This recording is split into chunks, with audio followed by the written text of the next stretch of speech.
L'abbaye de Jumièges a été fondée en 654.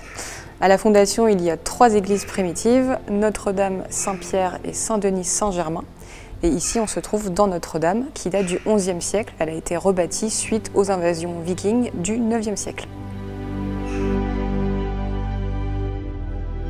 On se trouve au premier étage de la tribune de l'église Notre-Dame, donc rebâtie par les moines bénédictins. Et cette tribune aurait plusieurs fonctions. Soit c'était une tribune d'honneur pour les invités de marque, de passage à Jumièges, soit c'était pour les chantres, c'est-à-dire les chants grégoriens, ou bien c'était une chapelle. Ici, on se trouve dans la tribune de la nef, qui est au niveau des bas-côtés, donc on est encore une fois au premier étage. Et c'est une longue tribune qui va longer toute la nef.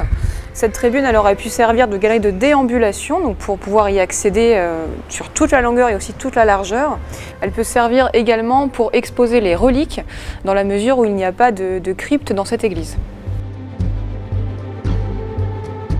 La façade de l'église Notre-Dame comporte 2 tours, la tour nord et la tour sud. Les 2 tours font 46 mètres de haut et on est en train de monter dans la tour sud.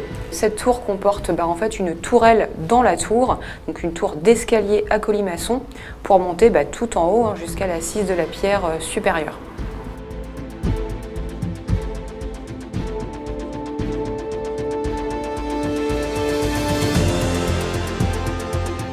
Alors en plus du panorama exceptionnel qu'offrent ces 2 tours, il y avait aussi avant tout un rôle fonctionnel, notamment pour les cloches de l'église qui ont été fondues et qui ont disparu aujourd'hui. Mais c'est aussi pour symboliser la puissance de l'abbaye, la puissance de ce monastère de Jumièges, grâce à la hauteur de ces bâtiments, la construction en fait qui est un vrai marqueur de puissance à l'époque.